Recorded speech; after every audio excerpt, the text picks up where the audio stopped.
This is the iPhone 14 Pro. This is the latest and greatest iPhone from Apple. Now, 2 weeks ago, I decided to go to the Apple Store and upgrade it from my iPhone 13 mini.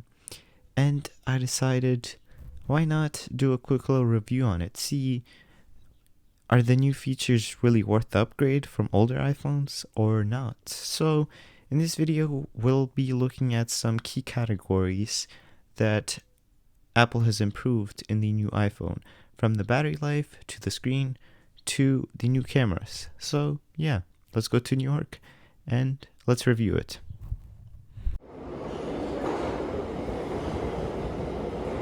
This is the design of the iPhone 14 Pro. It is very similar to its predecessors, including the iPhone 13 and 12 Pro.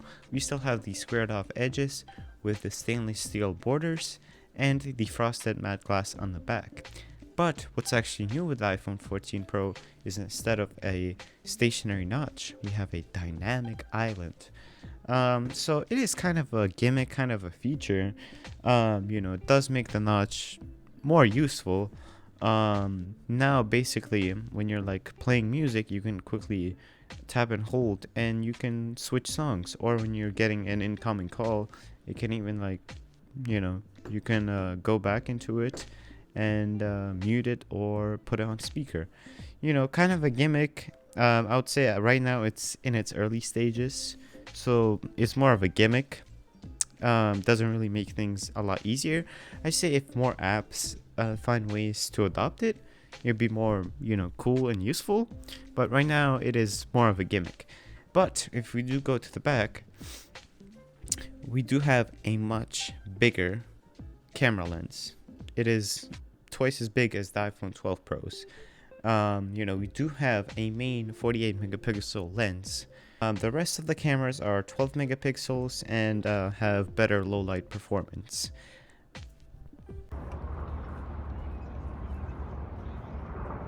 Now, the camera on the iPhone 14 Pro got a major improvement. From that 48 megapixel lens, which I previously talked about, to other improvements, which aren't that big from the 13 Pro, but are bigger if you have, the regular 13 mini and older. So let's first talk about taking photos. Now, the 48 megapixel lens is amazing. It takes better shots even in the 12 megapixel mode. But to get the full potential of that 48 megapixel mode, we have to turn on ProRAW.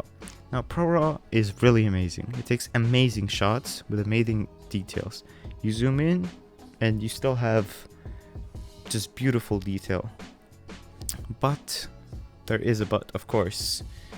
These shots, they take a lot of storage, anywhere from 60 to 110 megabytes, which is a lot. So I'd recommend getting the 256 version. Now, the other cameras on the 14 Pro are amazing. From the 3x telephoto, takes amazing zoomed in shots, without that blurriness and noise. And also the 0.5 takes better low light shots with more detail. But I did notice that for some reason it had a hard time focusing. The main lens had a hard time focusing on some objects in low light. Video on the iPhone 14 Pro is really amazing.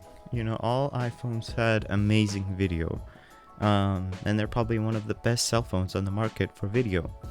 With the iPhone 14 Pro, you have ProRes, which is raw video with huge files, and you could do many powerful things with that.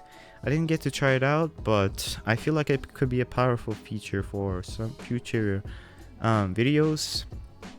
But there is a limit on how much you can record it. But a more feature that probably more people would use is action mode. Action mode kind of works like a gimbal, where if you're having a shaky video, it stabilizes to a gimbal. This is a really cool feature, and for example, even without action mode, the video is pretty smooth.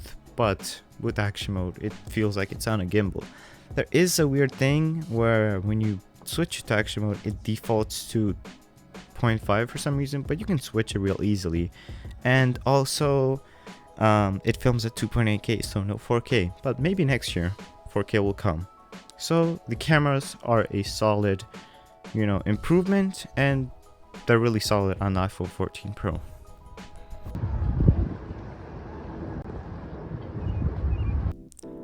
Alright, let's summarize this review.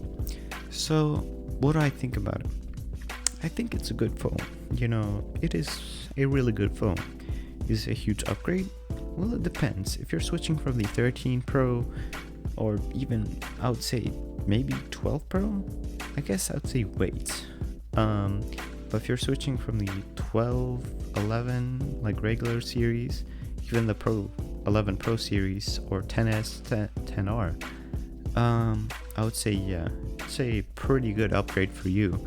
But if you're switching from like last year's, like 2021 phones, I would say probably wait, especially if you're on the 13 Pro, because it's not that huge of an upgrade.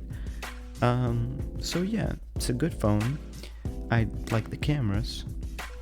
Display is really good, especially in bright conditions. Battery life is amazing. The dynamic island, well, right now it's a gimmick, but if more software features come out for it, then yeah.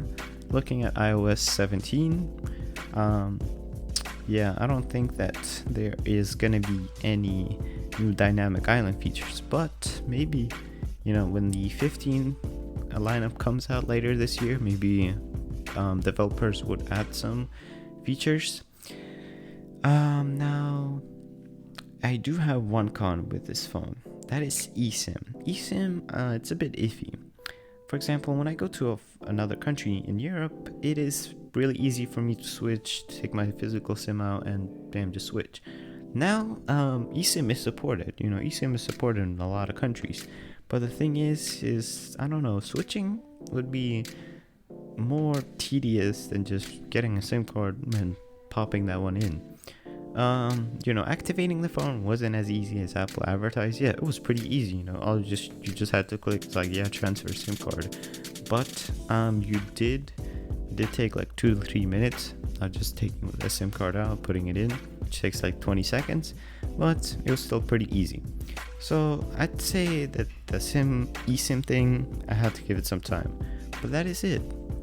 The 14 Pro is a good phone. It's a good upgrade. Well, it depends what phone you have.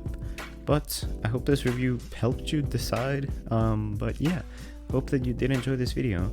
And I'll see you in the next one. Bye.